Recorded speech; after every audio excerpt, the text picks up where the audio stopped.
Welcome to the MS&Me Radio Network. The broadcast shows are for informational and entertainment purposes only. They are not designed to provide listeners with specific personal, medical, or counseling advice. Individuals with a medical issue should always consult their healthcare provider. MS&Me is not responsible for content of individual shows. The views expressed by show hosts or the guests are their own.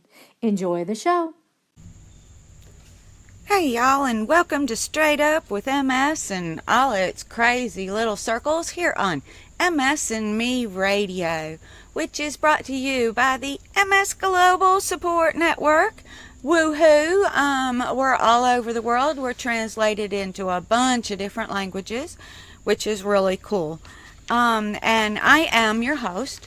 I'm Patty Long, and you can find me at MS and It for Life, which is a name I chose because, that's what we're doing. MS is not curable, whether by medications or through eating naturally and diet and all this stuff that people are really big into right now, which, if having this wonderful healthy diet and all was going to make us well, nobody would hide that from us. Okay, there is no conspiracy. Nobody would hide it from us.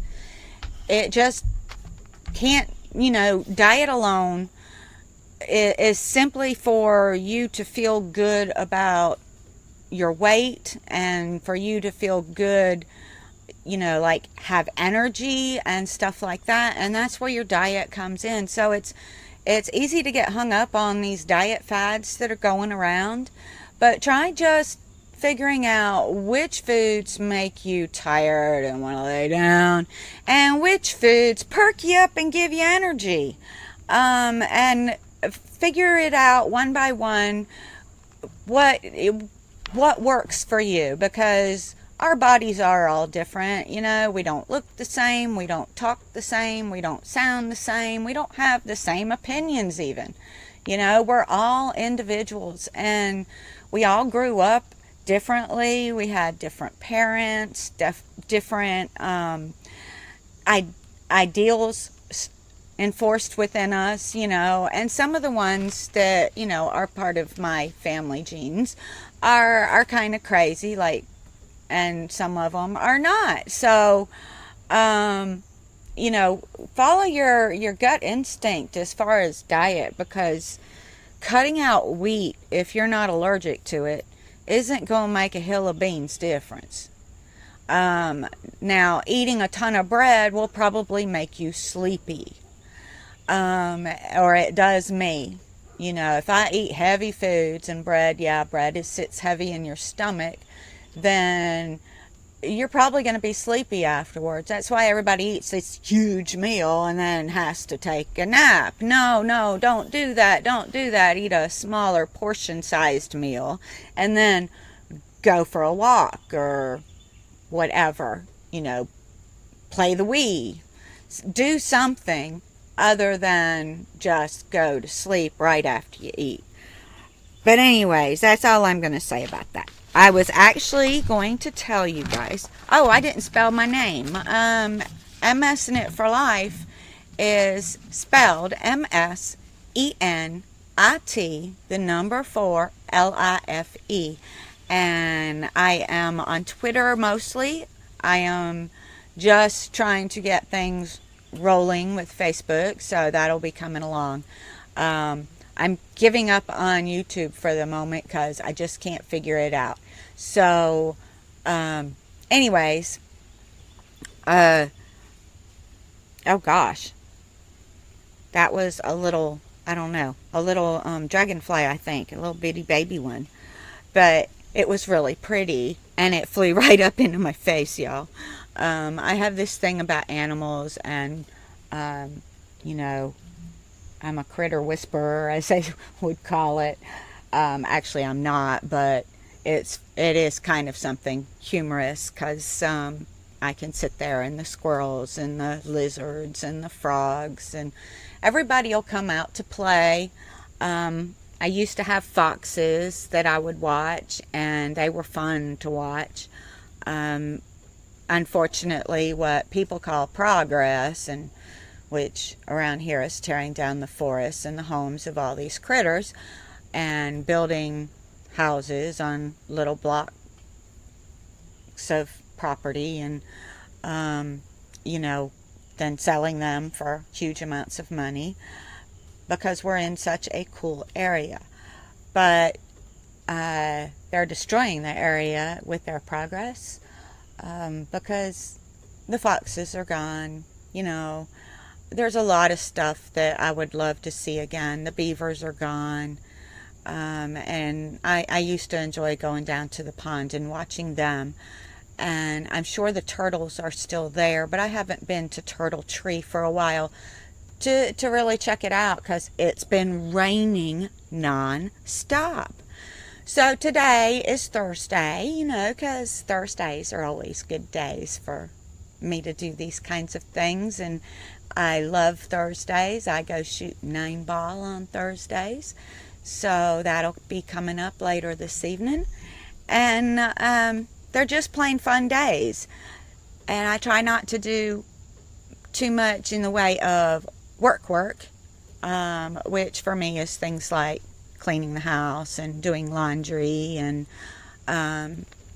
maybe stuff like that. And instead play my games and do puzzles and all the cognitive things that I need to do every day, because while I'm doing great physically, my cognitive skills are still lacking. And I think that's because I have put a lot more effort into getting my body to work again, and it pays off. As a matter of fact, I went to the doctor's office, had my little ride in the Majic tunnel, which wasn't so bad. I pretend it's my neighbor kids down the pond. They have a gazebo out there on a dock at that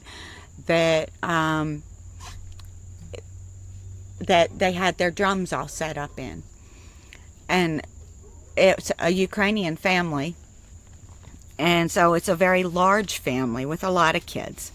And I swear every one of them wanted to learn how to play the drums.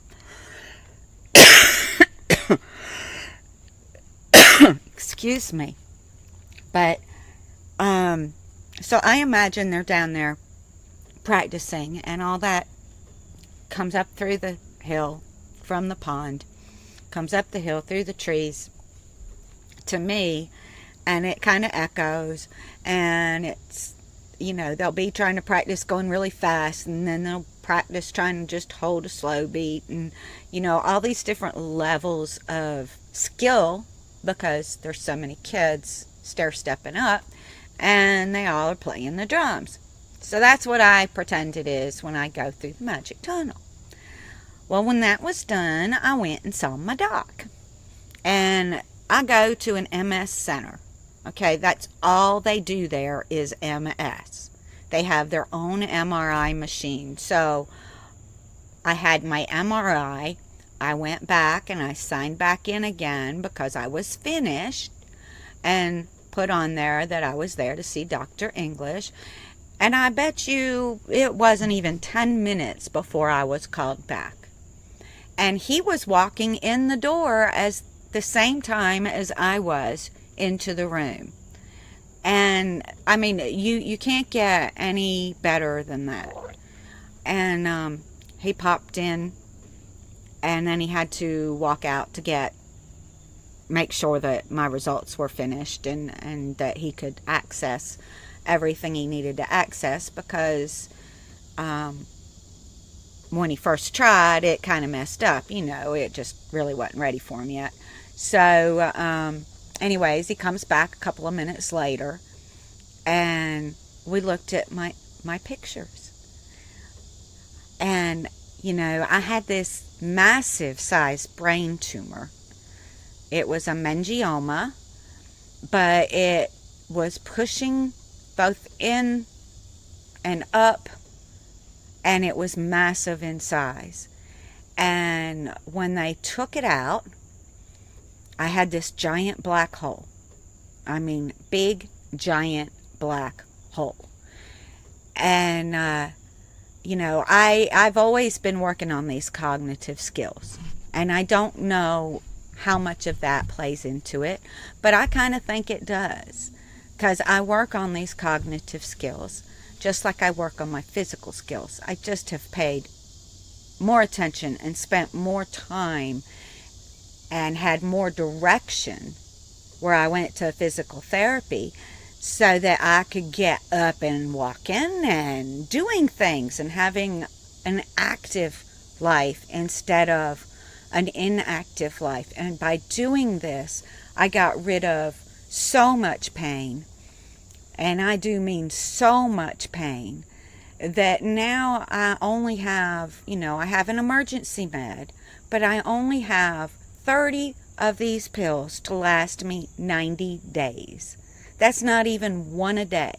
And I don't need one a day. I'm not in that much pain because I have had the proper direction by professionals who didn't really know MS, but were willing to learn about MS. So they weren't certified, because the place in town that's certified, well, they didn't know what the heck they were doing, and hurt me before we ever got started. So I quit after going once, and I found the right place. It took me a couple of times, going only once somewhere, because you can tell the first time, I don't think this is going to work. I don't like these people.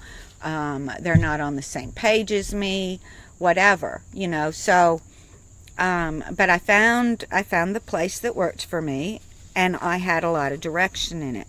Where with my cognitive skills, I'm sort of still floundering, trying to figure out which types of things work the best. And anyways, back to my pictures. The MRI pictures were absolutely amazing. About a year ago, I had this big, massive white ball that just was from above my eyeball and larger than my eyeball on the MRI.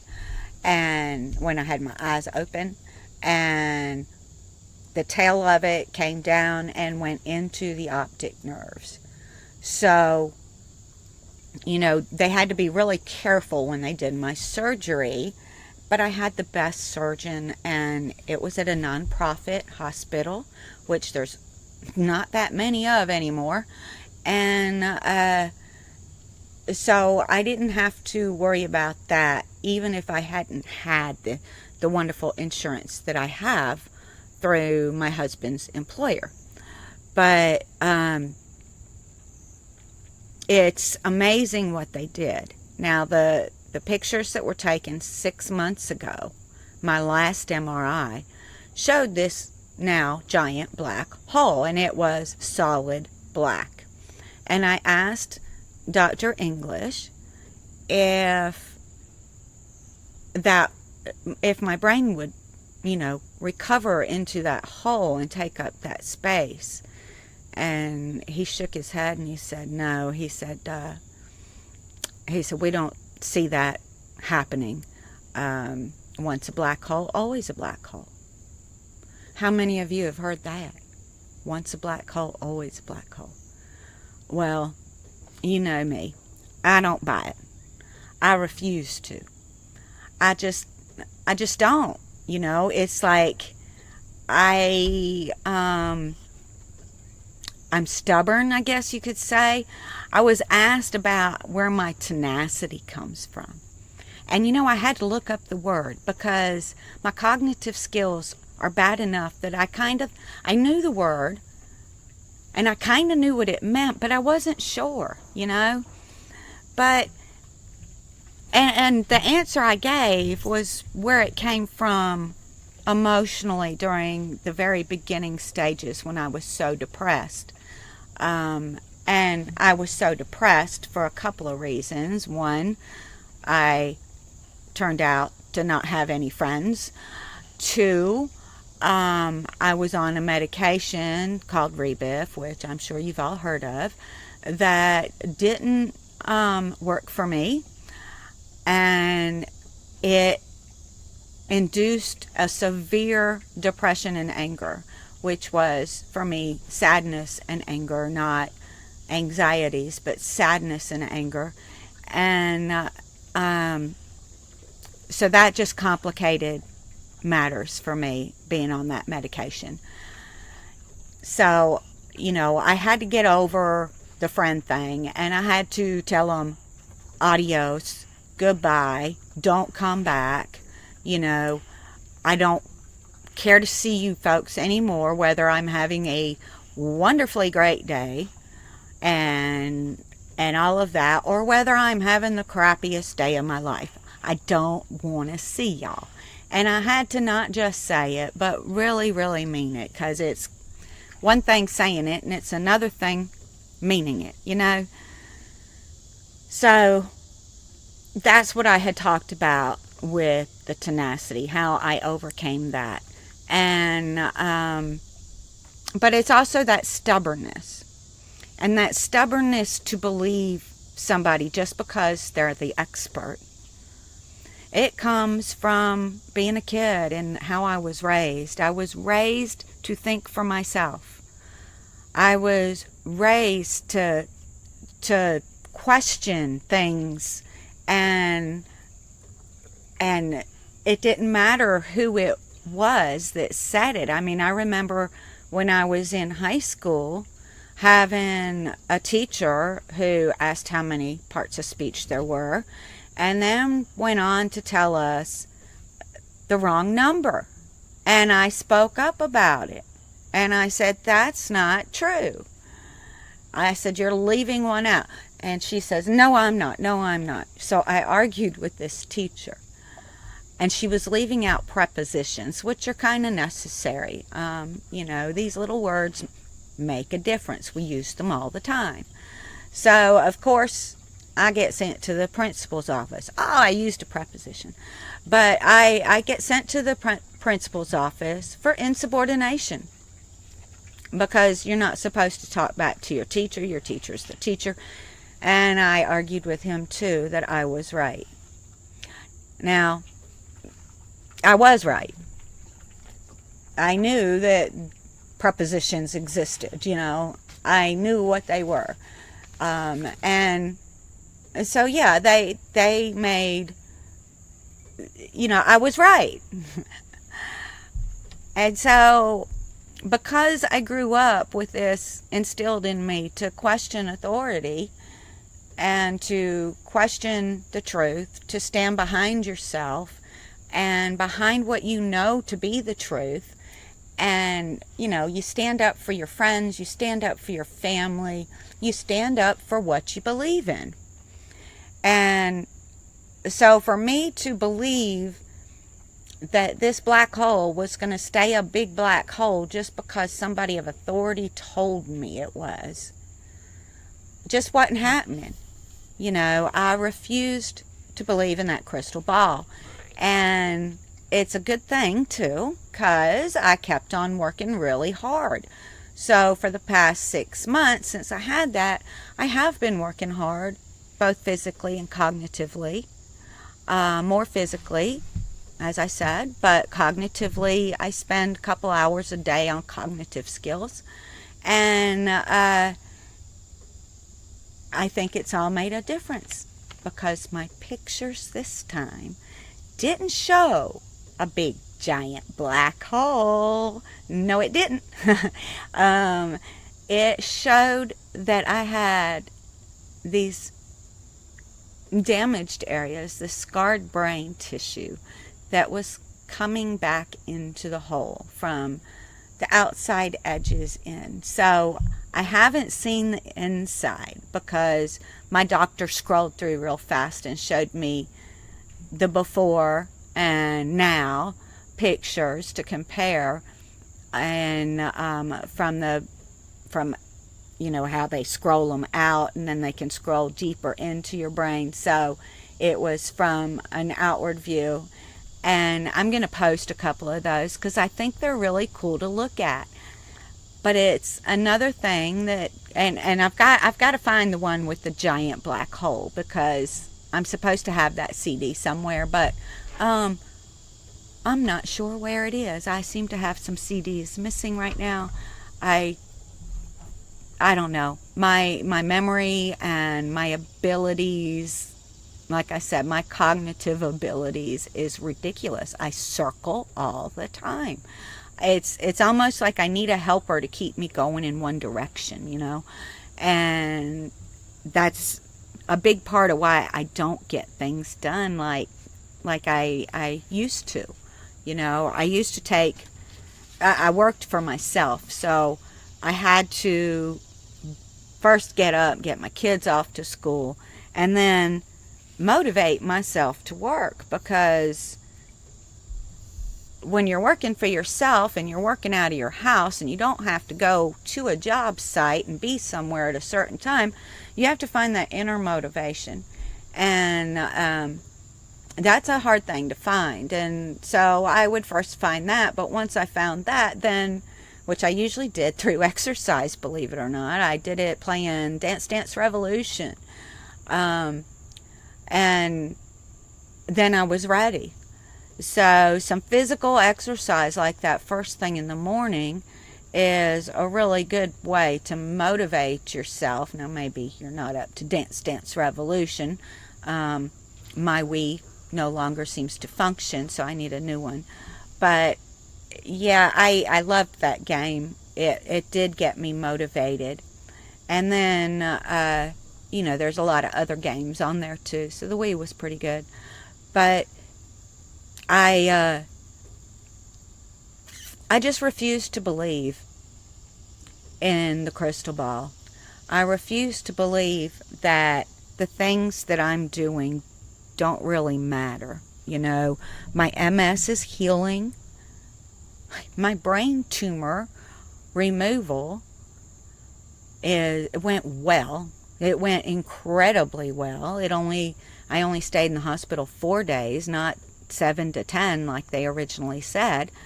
So, I did really, really well. And I have come back. It took a while, took a lot of effort, a lot of hard effort put into this, because and I was already trained by these people at PT, so I knew what I needed to do. I knew where to start, and I knew how to get started.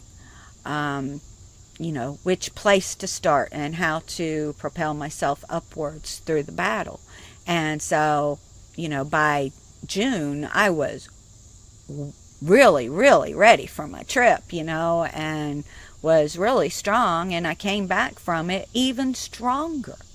So, can my cognitive skills return or not?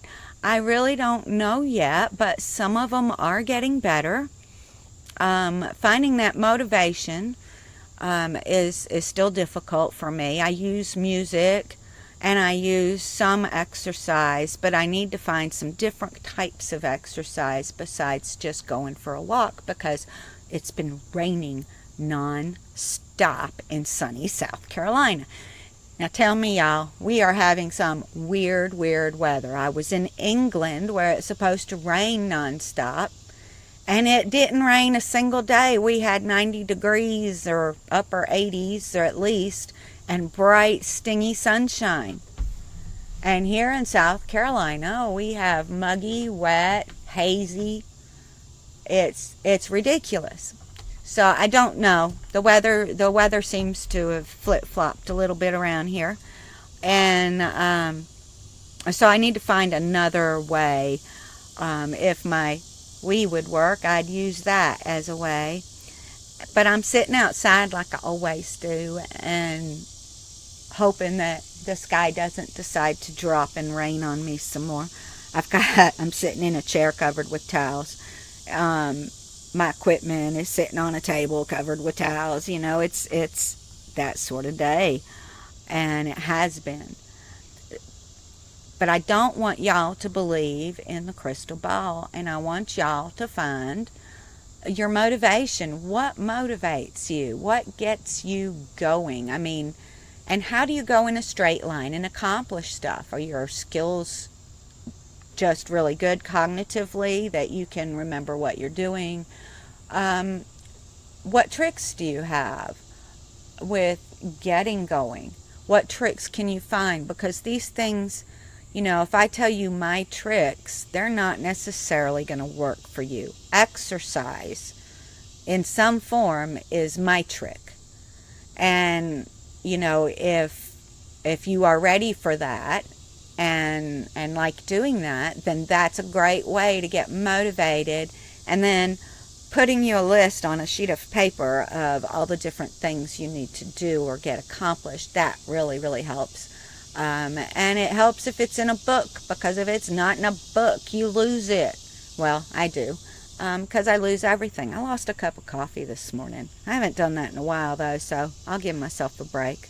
But I lost a cup of coffee again this morning. Kind of crazy how that happened, because the cognitive issues I have are not 100% tumor related. I still have scarring in my brain from MS, although the scarring is healing. It's getting better and better and better. And here we are. I'm in my 6th year now. 6. The number 6 since diagnosis. I was told that I would be unable to walk at all, unable to do anything, and forced into a wheelchair within 2 years. And that didn't happen. And that by year 5, I would be bedridden. And guess what? That didn't happen either. And then I was told, if you remove that tumor, you'll probably lose a lot of vision in your right eye. And that didn't happen. And I was told that once a deep, dark, black circle, always a deep, dark, black circle. And that's not happening. So, think about it, I mean, we have this innate power to keep going. You just got to dig deep and find it. And find that stubbornness of your own to believe in, so that you're not believing in the crystal ball. So, my time is up, of course. I want to thank you guys for listening. I hope y'all have a great rest of the week and next week.